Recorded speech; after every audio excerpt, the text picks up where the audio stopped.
comments for you. First of all, if you could do me the favor of please managing your own mute button. So it should be easy to find there on the WebEx control panel. Just go ahead and mute yourself, and that will help us cut down on the background noise. And at the same time, you can still communicate with us. I have my chat box open on my computer, and my name is Amber Johnson. So you can, within WebEx's chat function, select send to Amber Johnson and type me a note. And at the end of the conversation today, we hope to open it up for a little bit of Q&A, and we'll use those questions you send us to discuss that. If you have been following the Center for Values-Driven Leadership for very long, you know that we have an executive PhD program that's ranked #1 in the world by HR.com. And it's an intense program. It's designed to help you think deeply about the things that matter most to you in terms of leadership and really have a transformative experience. And people tell us all the time what a powerful experience it is, but they also remind us that not everyone wants to make the commitment of a 3-year doctoral program. And so they're suggesting to us for time we need to think about how can we create values-driven leadership for all? How can we create an educational opportunity for all leaders that's accessible and doesn't require the 3-year commitment of a PhD program? And so that's what we are hoping to do with this new series that we're launching today. This is the first in our series of engaging, and the title of today is Engaging People in the Organization for Superior Results, New Strategies. And Jim and I are going to give you sort of an intro to leadership, and then we will give you 3 specific new strategies you can use. And, as we get started on that, let me just remind everybody again to please try to manage your own mute button so that we can cut back down on that background noise and really be able to focus on the content. All right, so let's go ahead and get started then. Since you're going to be hearing a lot from us today, Jim and I thought I would just take a second to introduce ourselves. My name is Amber Johnson, and I'm the Chief Communications Officer with the Center for Values-Driven Leadership at Benedictine University. That means I have the privilege of really working with a lot of companies across the country and around the world to see what they're doing, learn from their practices, share it with our students, share it in our workshops, share it in our Forbes.com column, and today share it with you. And in my free time, I'm also a student with the doctoral program and the PhD in Values-Driven Leadership. So it's a joy to share some of the things I've learned in class as well. Jim, will you introduce yourself? Everyone, it's great to be here with you today. My name is Jim Ludema, and I'm the director of the Center for Values-Driven Leadership here at Benedictine University. I'm also the director of the PhD program in Values-Driven Leadership that Amber is in. It's a delight to be here with you today talking about this very important topic. Let me just give you a brief introduction to the Center for Values-Driven Leadership here at Benedictine University, and then we'll jump right into the topic of the day. As you can see on the screen, the Center for Values-Driven Leadership exists. Values-driven leaders develop themselves and others, build flourishing companies, and transform and society. And for us, values-driven leadership is really all about doing business the right way. It's about being clear about your own values and then building those into your organizational culture to allow the organization and people to flourish at every level. And when we're talking, the kind of values we're talking about are ones that you would expect, like honesty and integrity, compassion, care for people, excellence and accountability in everything we do, and purpose and contribution to society. And so really our purpose at the Center for Values-Driven Leadership is to transform the way business is done by studying values-driven companies and values-driven leaders and helping them to develop, grow, and thrive. Practically speaking, we carry out our mission in 3 ways: through education, research, and practice. And on the research side, we've got a bunch of different research projects going, all focusing in one way or another, a link between values and organizational culture and ability. Often or most of the research that we do is really taking deep dives into performance-based, values-driven companies and figuring out how do they do it? How do they hire and fire? How do they attract top talent? How do they reward and recognize employees? How do they develop leadership and employees across the organization? What are their financial strategies and how do they set strategy and relate to their customers? We're trying to unpack the DNA of great values-driven companies and values-driven leaders.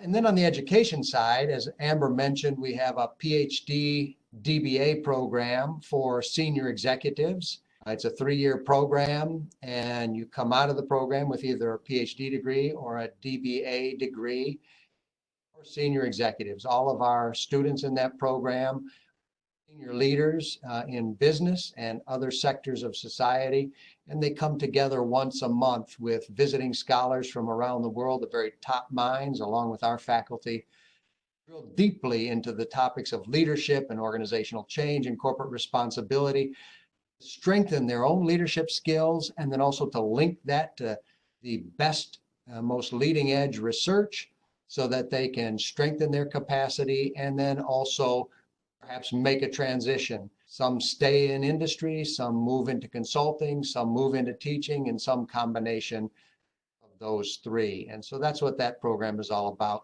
We also offer a bunch of executive education offerings, everything from 1-hour webinars like the one today to a master's degree in values-driven leadership that can be customized for your company.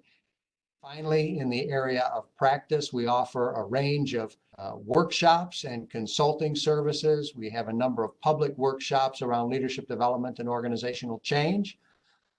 Next ones coming up are November 15, February 5, and March 27. So go ahead and check our website or connect with Amber to find out more information about those. A little bit of an overview of the Center for Values-Driven Leadership. We love what we do. We love the people we work with because they're all senior leaders making a positive impact in business, society, and that's what we're really all about. So now I'd like to begin digging into the topic for today. Give a little bit of a historical review of sort of how we think about leadership. This first slide really represents how for years we thought about leadership. The dominant model was command and control. If you were the leader, then you gave the commands and you set the controls, and the job of everybody else was to fall into line. But over time, of course, people began to realize that this command and control approach in certain circumstances and only works for short periods of time. So we moved into sort of a new way of looking at leadership, what we call the positional authority approach to leadership. And so here, if you're at the top, you're the boss. And if you aren't at the top, not the boss. So the idea behind this positional authority perspective is that your position in the organization gives you the authority to make the decisions and tell others what to do. And in this model, the power and influence are held by one person or a small group of people at the top of the organization, and everyone else needs to follow without asking questions. The challenge with that model, of course, is that if you're only expecting leadership from one person or a small group of people, then you leave a lot of leadership on the table. And you also leave a lot of performance and a lot of money on the table. Everyone else is not leading, only those few individuals at the top. Everyone else, at best, are doing their jobs. More likely, they're giving you one of the 4 horsemen of the apocalypse of organizational performance and great organizational culture. And those are passive obedience, compliance, outright resistance, or in some cases, active sabotage. So, we've learned that that positional authority approach to leadership only goes so far because it leaves a lot of leadership in the rest of the organization on the table. And then that also leaves performance, money on the table. It sub-optimizes leadership in the organization and sub-optimizes the performance. So then historically, after command and control, positional authority, we moved into this perspective of the trait theory of leadership. Here is a graphic illustration of the 45 presidents of the United States. And what could we say that they all have in common? Traits that they all have in common. At a minimum, we can agree that they are all male. With the exception of one, they are all white. Those are examples of traits among the leaders who have been our presidents. And in the past, a lot of people believed that you had to have certain innate characteristics or certain traits in order to be a good. And those traits include things like being male, being charismatic, being dominant, being high energy, and being bold. Think of General Patton, for example, is the prototypical trait theory of leadership paradigm. Is that if you don't have those kinds of traits, you won't move into positions of authority, and then you won't be able to provide the command and control that you need as a leader in an organization. That just gives a little bit of a historical perspective, the command and control approach to leadership, the positional hierarchy approach to leadership, and the trait theory of leadership, all of which had their time, but today are beginning to be seen as limited in their effectiveness. Amber, over to you. A newer version of what leadership and what organizations can look like. What you see on the screen now is a different type of organizational chart. It's called a networked chart or a flat organization. And instead of seeing layers of hierarchy, what you see in this is that relationships are built by shared work and that it moves across layers. And so that number 1 is connected to number 10 by the work that they share, not by the positional that one person has over another. And in these organizations, if we relied on people with positional authorities to step up, give the commands of what work to do, we'd be waiting a long time because there's often fewer of those positional authority people. So instead, we need everybody to step up and take leadership. In reality, most of our day-to-day life in our organizations exists somewhere between what you see here and that traditional org chart from a few slides ago. We have positional leaders, but they actually expect us to show leadership and do some of the work. And in reality, that idea that we to bring our brains to work, to contribute new thoughts, to lead is actually only about a half century old, remarkably. In fact, around in the 20th century, researchers began to ask, is it really effective to rely on that person at the top, the positional authority and the certain traits of leadership that Jim pointed out? And so in the 1960s, one researcher named Douglas McGregor began to say that there are 2 types of people in this world: people who believe in theory X and people who believe in theory Y. If you believe in theory X, you believe that people dislike work and are going to do everything they can to get out of it, like my teenage son. They need to be directed and controlled, and people want security, responsibility. We can't let them make choices on their own because what do they know? Perhaps you've had an employer at some point who kind of has that approach to leadership. And in contrast, there's this theory Y idea of leadership that says that work is just like play and that people will show up and be responsible and have self-control if they're working toward a common goal they agree with, something they're excited about, something they believe in, something that they understand and can move towards. They'll take responsibility and even find new ways to move toward it if they're trusted to do so, if they're clear and committed to that goal. So you might guess, and you'd be right, that at the Center for Values-Driven Leadership, we are theory why type leaders, and we hope that you are on this call as well. And if that's the case, if that's what we believe about people and our ability to lead ourselves, then we are going to need a new definition of leadership. So what does it mean to be a leader? Jim?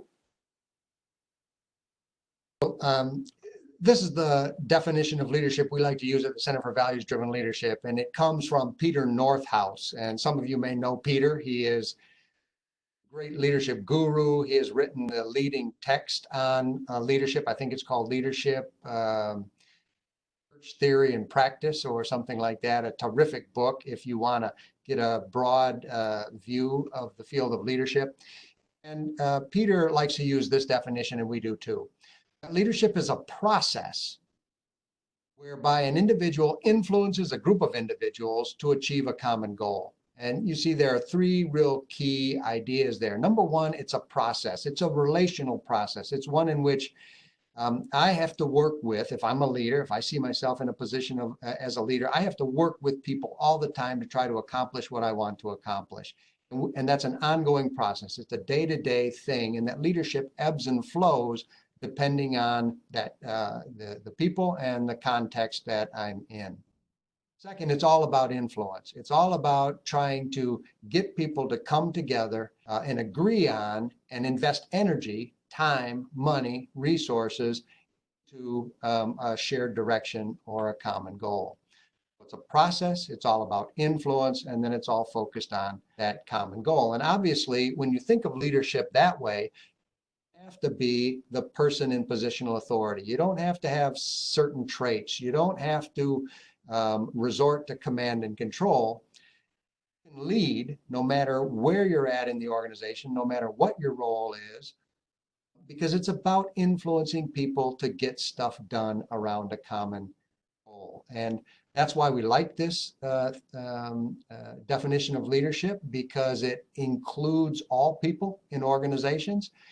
And we also believe, as we will show as we go on, that it is in fact true, and how organizations and the act of leadership operates. Now, obviously, we can't all be leaders at all things. I'm not a brain surgeon. You wouldn't want me leading the team if you were having brain surgery.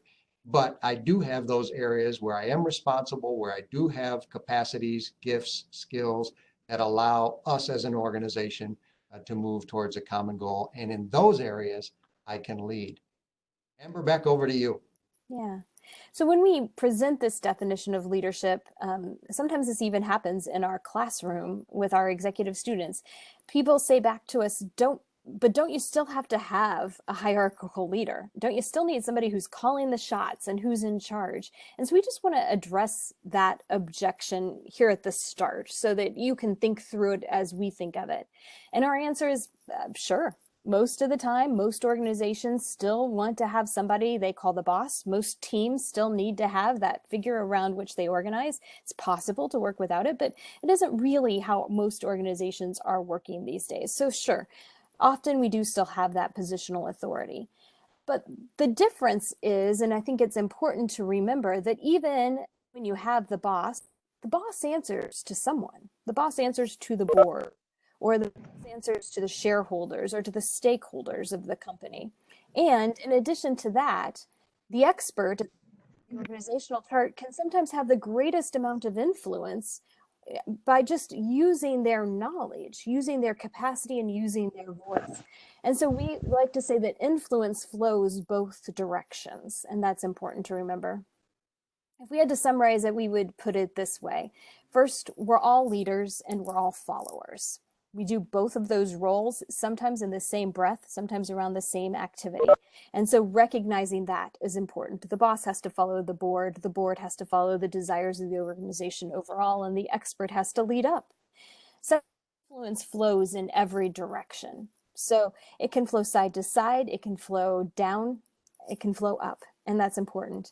And in that environment, which is today's contemporary environment, the best thing we can do is find the best way we can lead, our best way to contribute, and enable others to do the same.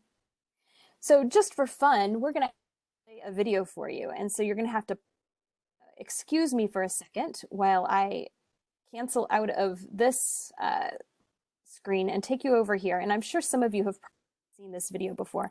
It's just sort of playful and fun. Just watch it for a second and observe what happens, and then we'll come back together. We'll cut it off early and have a share some thoughts on it.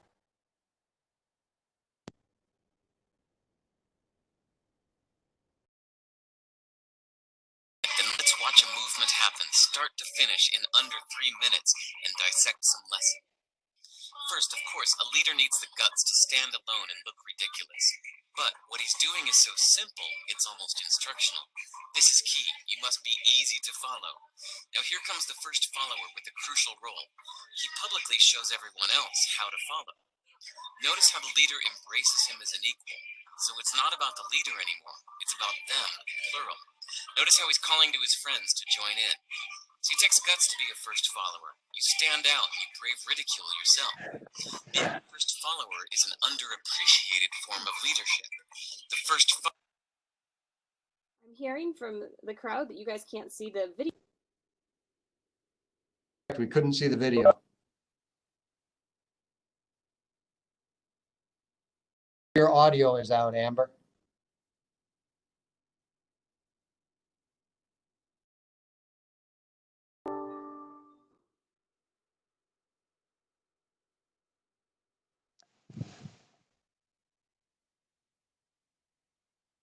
We can see the video, but not hear the video.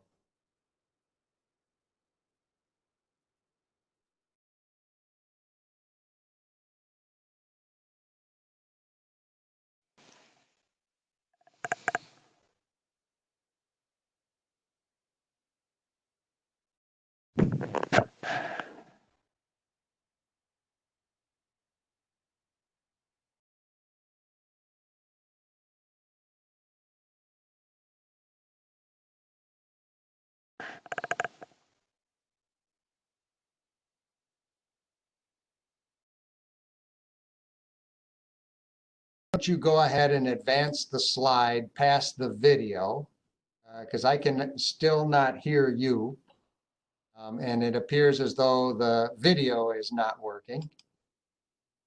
As you work on that, I will continue forward. And just let me know. You can send me a text or whatever the case may be, and try to keep things moving. Amber says that she is going to dial in so that we will be able to hear her. Some happened with the technology.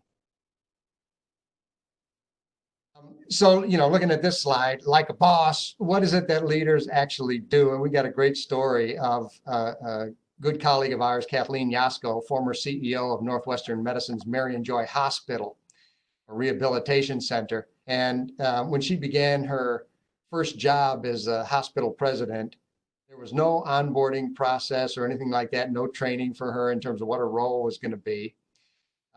And so then she asked her board chair for advice, what do I do in this job? And the board chair said, just do whatever a president does. Just do whatever a CEO does. And so, there was lots of opportunity for her to learn on the job, but that's how often we think about leadership. So to give you just a little bit more clear picture of what the actual roles are that a leader engages in. Amber, if we could advance to the next slide. Here are some of the roles that leaders typically engage in. Amber? Thanks. Obviously setting strategy and really thinking about where the organization needs to go in the next year, 3 years, 5 years, 10 years, and setting strategy to get us there. Making decisions on a day-to-day basis, and I'm sure that that's true for many of you. Constantly making decisions, solving problems, putting out fires on a day-to-day basis. Prioritizing what's really important and where do we want to invest our energy to get the greatest return. Identifying concerns that people might have at multiple levels, removing obstacles so that people can be successful, lending expertise if you have a particular set of expertise that are valuable to your organization, resources and the people to accomplish what needs to be accomplished, moving things forward, and then of course influencing, developing the people in your organization to be able to do all those same things. What you see is not on this list is, working without thinking, or doing what you're told without asking questions or offering suggestions or trying to make things better, or waiting for others to take leadership that you can follow. Those kinds of things are not on that list of what a leadership actually does. And so we want to just specific ways that you can influence to get those things done. And Amber, if you could move on to the next slide. See, researchers Berlot and Harrison say there are 4 styles of influence, and we want to focus on a couple of these today. Assertive persuasion, where you're trying to persuade people, and there's nothing wrong with that form of influence. Sometimes you just gotta sell, and that's a very important form of influence. There's reward and punishment, and again, there's nothing wrong with these approaches to leadership either. Sometimes you reward folks with promotions or pay increases or other benefits that they can gain, or you reward them with words of thanks and congratulations for great work, or putting them on projects or teams that allow them to stretch and grow. Similarly, you do the same for those who are underperforming. You perhaps put them on a different project where they can perform better, or in fact, their pay, they moved into a position where they do receive less pay. And there are ways to both reward and punish as a means of influence. And those are perfectly legitimate and, of course, do need to be used. But we also, but what we want to focus on today are the last 2, and that's around participation and trust and common vision. That's where we really get the high leverage in leadership. It's the kind of influence that you build by being a reliable leader over time, clear about what you're working on and why it matters to you, to the folks in your organization, and to the organization itself. Using your expertise to guide. And this is also the sort of influence that lasts over time. Remove the commands and assertive persuasion of the rewards and punishment, and your influence ends. So if you're using those first 2 forms of leadership, they have a shorter shelf life. Participation and trust, along with a common vision, a continuous virtuous cycle that continues to go up. They self-reinforce, and they provide influence that lasts. What are strategies that get more participation, trust, and shared vision?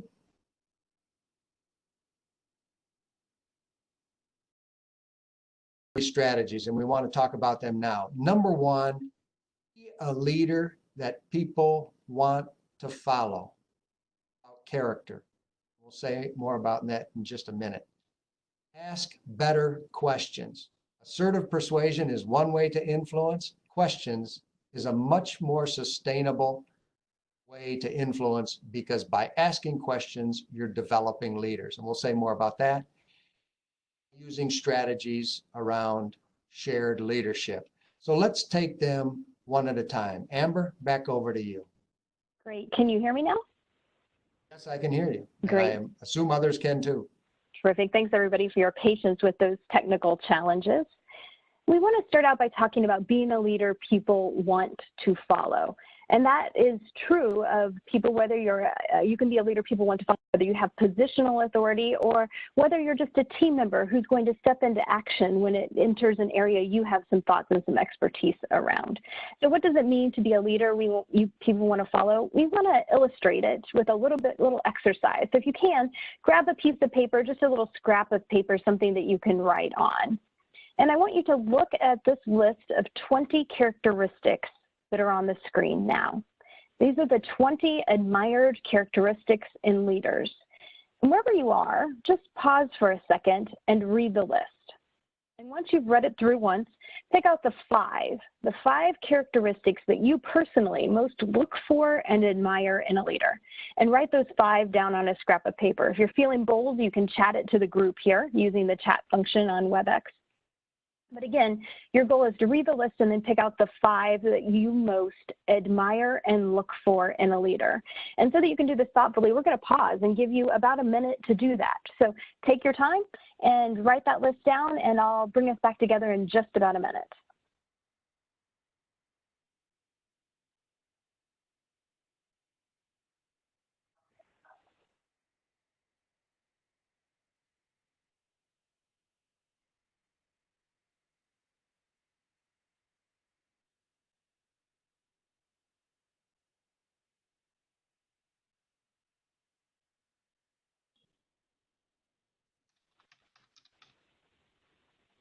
And about 30 more seconds.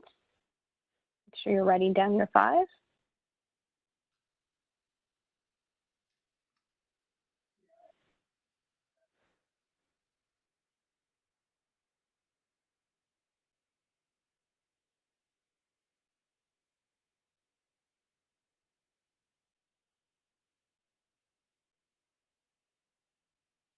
Five more seconds.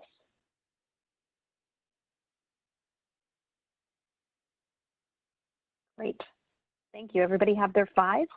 A couple of you sent the notes out. We have forward-looking, honest, inspiring, supportive, and cooperative from Deb.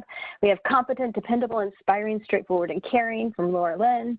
Honest, mature, forward-thinking, dependable, and competent from another person. So we've got this list. Great. So let me tell you where this list comes from. This list comes from the research of Barry Posner and Jim Kouzes. You may recognize them from a book called The Leadership Challenge. And since 1987, they have been asking thousands, perhaps maybe at this point almost 1 million people around the world to take the same test all over the world. And believe it or not, universally, there are four that show up globally, wherever you are, 4 of these characteristics out of the 20 that emerge. They are honest, competent, inspiring, and forward-looking. And it's no coincidence that from our audience here, those are ones that you called out as well. These are, again, just universally across the board, this is what stands out to people. And I think it makes sense why they do, because honesty says I can trust you, and competency says that I know you can get the work done. And then it also shows that we've covered character, we've covered capability, and then in being able to inspire someone, it shows that you can help others get the work done too. And forward-looking, of course, is that visionary role that leaders really need to step in and play. Let me just give you the data on this so that you can see how this is held consistent over the years. So there's our 4 characteristics: honest, competent, inspiring, and forward-looking. And the data running from 87 to 2017, over 30 years. Those are percentages. So 83% of people say honest. 58% of people said inspiring in 1987. And you can see how that number's grown a little. That honesty one has held pretty consistent over the years. And as a point of comparison, I included the 5th most ranked characteristic, intelligence. And you can see that it's a 20-point difference. So honest, competent, inspiring, and forward-looking are really the characteristics we look for in our leaders. And what's remarkable is that this holds true across the U.S., China, Japan, Mexico, Scandinavia, Turkey, and the United Arab Emirates. All of those countries, those 6 countries at least, all have the same top 4. So really, wherever you are in the world, those 4 characteristics are going to serve you well as a leader. We want to talk about these characteristics a little bit today. We're not going to talk too much about competence, because competence is really about specific to your industry, and we can't necessarily speak to that. But we want to focus a little bit on honesty now and talk about what that means. And then I think you'll see how being inspiring and being forward-looking comes into the second 2 strategies that we'll share in just a minute. So what does it mean to be honest? Let's consider this very simple definition of honesty, that it means to be worthy of someone else's trust. So we're going to do another small exercise on that sheet of paper you grabbed. I'd like for you to just write down 4 names, and I'm not going to ask you to share these, but write down these 4 names. The first name is the name of your boss. It may be your manager, it may be the chair of your board, whatever it is, just write down the name of your boss. Second, write down the name of a peer, someone who is at your level in the organization. And in particular, if you have a peer with whom you've had a rocky relationship, write down that name. That's number 2. Now, number 3, I want you to write down the name of someone who reports to you, who works at a lower level of the organization, if you have that traditional org chart. And if you can, write down the name of someone who's maybe on the fringes, who isn't in the inner circle of your team. And finally, the 4th name, write the name of a customer or a client, maybe somebody who's been disgruntled or difficult to get along with, if you have one of those. So everybody confidentially should have 4 names on a sheet in front of them. And now maybe you're thinking that I'm going to ask you if you can trust these people, if they are trustworthy for you. That's not actually my question. My question is, can they trust you? Have you proven yourself to be worthy of their trust? When you look at that list, can you truthfully say, with no one else asking you what you're really thinking, that they can always trust you? Even when the relationship has been rocky, you've been worthy of their trust. Would they agree with that and feel that way? You know, if I am going to be truthful here, when I make that own list for myself, I would say that there are people on that list who know that I can be trustworthy most of the time, but that I've given them deadlines that I've struggled to keep, or that perhaps they fear that I've said something behind their back that I wouldn't want them to overhear. We all have those moments where our trustworthiness, our honesty wavers. And I think one of the most important things that we can do to advance our leadership is to be worthy of the trust of everyone, not just our inner circle, but everyone around us. I want people to know, it's important to my integrity that people know that I will represent their best interests and treat everyone fairly, even when they're not in the room, because character matters in leadership. As we see that in our 4 characteristics of admired leaders. It's one of the ways we have lasting influence. So if you want to be a leader that people want to follow, the easiest place to start is to work on that character and competence, to work at honesty, competence, inspiration, and forward-looking. So we have 2 more strategies to cover. Jim, you ready to explain the next one?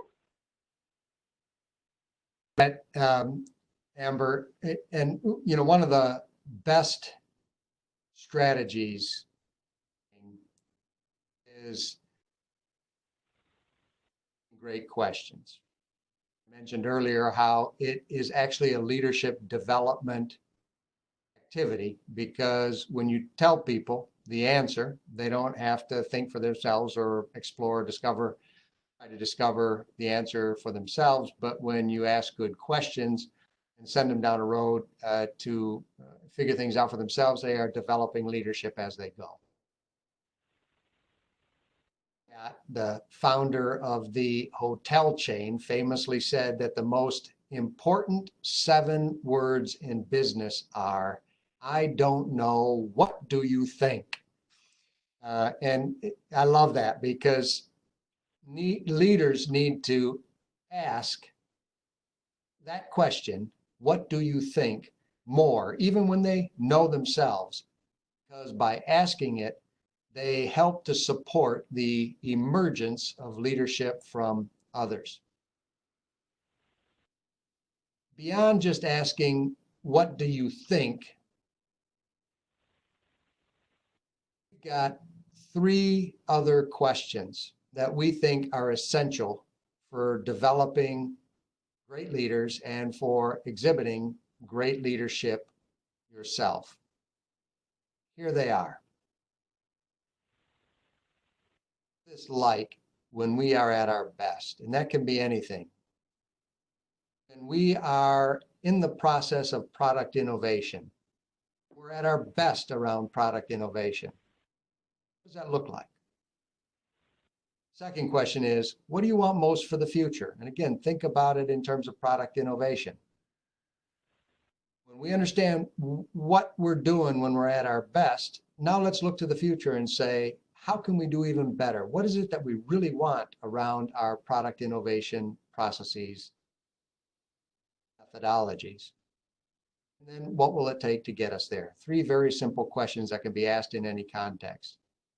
Also be asked in the context of a one-on-one relationship with somebody who reports to you. When you are at your best in terms of leadership, what are the skills, competencies, capacities, ways of working, relationships, and so on that you have allow you to perform at your highest level? Number two, what are your hopes and dreams, future around your own leadership? How do you want to grow, develop, and lead at an even higher level? And then three, what can we do to help you get there? So three very simple questions asked in any context to help develop leaders and help you strengthen your own leadership capacity. One little example, speaking of product innovation, is a company that we were working with recently, engineers in the company, and they're a manufacturing outfit. They were trying to create a new product, a new industrial application for their products. And they needed to develop a testing system for their products. They went to their normal suppliers to find the right motor that they needed for this testing system, and it would have cost them about $10,000. One of the engineers said, you know, that motor's not that different from a motor I could buy in a garage door opener at Home Depot for $200. So he went out to Home Depot, got the motor for $200, and saved the company $9,800 to build that testing system. The thing that got him there is, you know, they asked the question around innovation. When we're at our best around innovation, this is a story he told in this context when we were asking a question. We're at our best around innovation. What are we doing? And one of the answers to that question is we're bootstrapping. We're going and finding innovative approaches, low cost, to solve the problems that normally would cost us a bunch more. And then they began to say, well, how can we build more of those kinds of bootstrapping systems for innovation processes, and how do we get there? So that's just one example. Let me go on to another example here with the company John Deere, whom you're all very familiar with. And let me just set the stage a little bit for this example. This was some work we did with John Deere a few years ago, and they were facing this situation. There was increasing quality. Their technology was getting kind of old and not keeping up with market demands. They were losing market share to a bunch of other competitors like Case and Massey Ferguson, New Holland, Kubota, and others, Mahindra. Cost reduction had flatlined because they had an aging workforce, and so the cost of labor was increasing in their organization, salaries and benefits. Their product cycle time was very slow, about a 5 to 10 year new product cycle time. There was a real us versus them sort of mentality in this plant that we were working with, the plant that creates those headers that you see on the front of that combine there. Had a new GM, new to the header group. They wanted to increase quality, reduce costs, and improve product cycle time, and they wanted to do it fast. Our team, how could we help them create a shared vision to get this done? We used a process called appreciative inquiry. Some of you may be familiar with it. It's an organizational change process based on those three questions that we mentioned earlier. And we brought all of the 250 employees of the plant together over a series of a few days and to ask that question: when we're at our best, around increased quality, reduced product cycle time, and reduced cost, what does that look like? And they told stories about when they had done that and done that well. And they came up with these key attributes of the organization at its best. We value our employees with respect, recognition, and flexibility. There's teamwork at every level. Focus on the customer, uncompromising quality, for global growth, new markets, pride in workmanship, product innovation, and so forth. These are the factors that allow us to be at our best. We are at our best and winning in the marketplace. And that's based on that first question. At our best, what does that look like? And they began to envision the future with that second question. What is it that we really want? How can we even take it to the next level? And when they began to envision that desired future, it began to break down barriers of title and function and wage and classification. It built a sense of shared ownership in the organization, total organizational mindset. How does what I do with what others do in this organization? And then we said, well, how do we get to this vision of the future that we have? And they came up with 5 key strategies. And those strategies were uptime all the time, so that finding ways so that their production lines would never go down, and that would save them cost. 0 defects in their products, 100% satisfaction, a quality measure.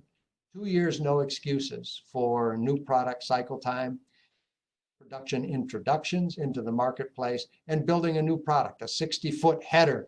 And they wanted to launch that in 18 months. A 60-footer was bigger than anybody else had in the market. So you can see those 3 questions essentially guided us through the entire process. When we're at our best around winning in the marketplace, what does that look like? What is our vision for the future around that? What do we really want?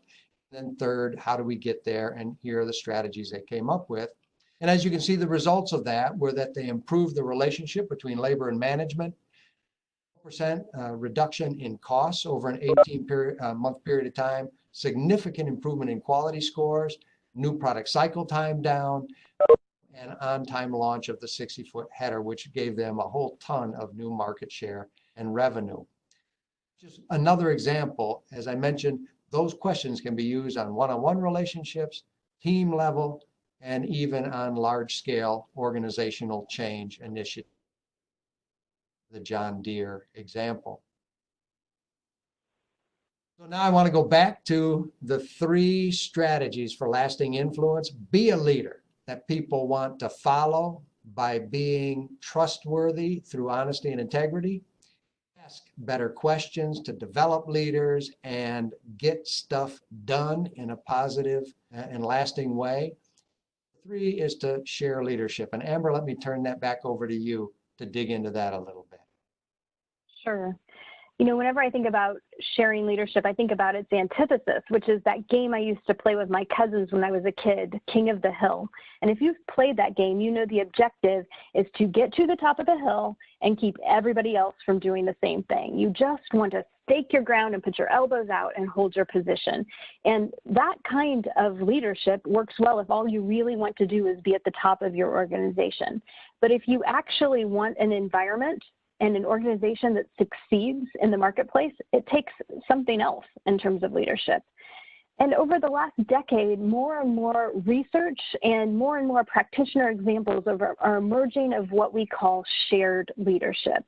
Shared leadership is the idea that leadership behaviors should be expected, as we said earlier, to flow side to side and bottom up as well as top down, that they should flow in every shape they can within the organization, and that you should be able to expect leadership behavior from any direction. So as we consider this, I want you to pause for just a second and ask yourself 2 questions, 2 yes or no questions. The first one is, my team's work is complex. Can you say yes to that? And the second one is, my team's work is interdependent. We rely on each other in that process. Can you say yes to that? If you answered yes to one of those questions, and definitely if you answered yes to both of them, then the research tells us that shared leadership would help your team work effectively. Here are 2 models of what 2 different systems can look like. On the left, we have the traditional option where A is in charge of B, C, D, E, and F, and the directions flow from A to their followers. And it's almost impossible in today's complex organizations to believe that this can still exist, because it is complex. You know, Jim and I have been studying an organization that went through a global restructuring, and they had 12 1,200 items in their spreadsheet that had to be changed, 1,200 products that had to be changed in 70 different countries in something like 30 different languages. And it's impossible for that leader at A to be able to offer all of the instructions to make that happen. And so now we have to rely on our followers, on the other people in our system to guide the process. But the challenge is if you have a non-shared leadership system, then if D is out of sight, D does what she wants to do. She doesn't necessarily follow A's instructions until A is right there asking for them. So more and more organizations are moving to the model on the right, which is a shared leadership model. And again, those arrows represent leadership behaviors, things like influencing others, removing obstacles, setting direction, answering questions, making proposals. Those can come from any direction. And when they do, you find new ideas emerging because people have a voice and an opportunity to share it. It also helps, again, with that emergence of leadership when you expect for the person in position E to speak up within her area of domain. And not long ago, I interviewed a VP at Adobe, the software maker Adobe, and she told me about a story from early in her career where she, because of her cultural upbringing, was feeling very shy and like she could never speak up in a meeting, particularly if she had to contradict her boss. And her boss finally took her aside and said, "Look, you've got a seat at the table. I don't need an audience. I need you to speak up." And she learned from that process and then shared that story with us, which we thought was great. Research tells us that when organizations learn to share leadership, it increases individual satisfaction because you feel like you're contributing to the process. It increases individual self-efficacy, it develops skills, it creates the opportunity for creativity to emerge, and people feel more autonomous, like they're in charge of their own careers and their futures. Teams feel more integrated and more creative and have better outcomes, and organizations see financial gains as well as other outcomes. And one really brief story can illustrate this. For the last several years, Jim and I have been working with a global organization that's based out of Houston. And for the first 20 years of their existence, they followed the model on the left, where Houston gave all of the directions. And Kenya and Guatemala and Miami fell in line behind whatever Houston said. And they realized in the process that they weren't having the accountability they wanted because people from Houston couldn't always be on site in all of those locations to manage the process. And so they created a new role of the regional vice president for West Africa and South Africa and Latin America and APAC. And with those people, then they moved those regional vice presidents into the leadership team and they gave them a voice. And when it came time to set global standards for the organization, instead of having Houston roll down the standards, they asked the RVP from West Africa to work with the global operations leader to create them. And then they took those to the Latin America RVP. And then they took those to the global HR director. And they worked together to create this process that really represented the organization as a whole. What we found in researching this organization is they have three things happening when they're exhibiting shared leadership.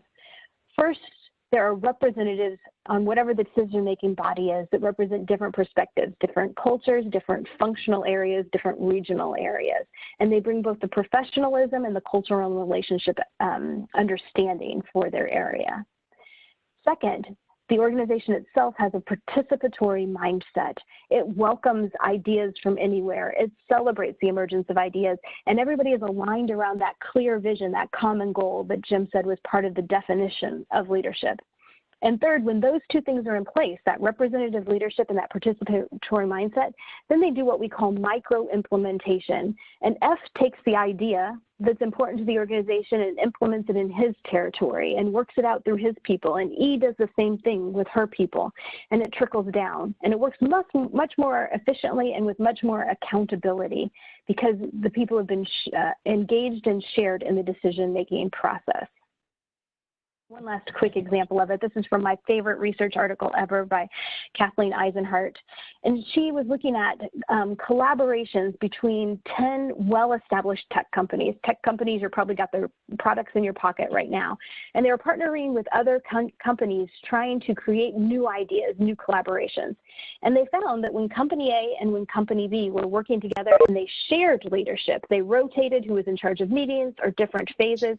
And when they brought in different voices from their teams, it was much more effective. In fact, the highest collaboration team led to 18 new patents and a rating of 9 out of 10 in terms of how effective the results were for the partnership. And the lowest collaboration team had nothing new, no new patents, no new products, and they gave themselves a 2 out of 10. So that just goes to show all of the opportunities our companies can be engaging when we have this sort of collaboration possible. Very quickly, our ideas for how to share leadership is to first rotate it based on your expertise. So know who knows what and ask them to lead, not just contribute ideas, but lead different sections of a project, of an innovation. Next, turn leadership over based on time. The easiest, simplest way to do this to engage junior team members is when you have your weekly staff meeting, ask a different person to lead it each time, set the agenda. And then finally, distribute decision-making to get it as close as possible to the place where the decision has an impact. And then trust them, give them that authority, and invite them to check in when they have questions, but distribute autonomy and decision-making across the organization. All right, so returning to our definition of leadership, that it's a process whereby an individual influences a group of individuals to achieve a common goal. I hope you can bring this, you can see how these ideas tie together, how these 3 strategies of asking better questions, of sharing leadership, and can really help you focus your organization towards that common goal and then create that influence that you're really looking for. We're running short on time today, so we're going to have to skip the Q&A section, but we do want to leave you with some questions that you can process as an individual. Jim?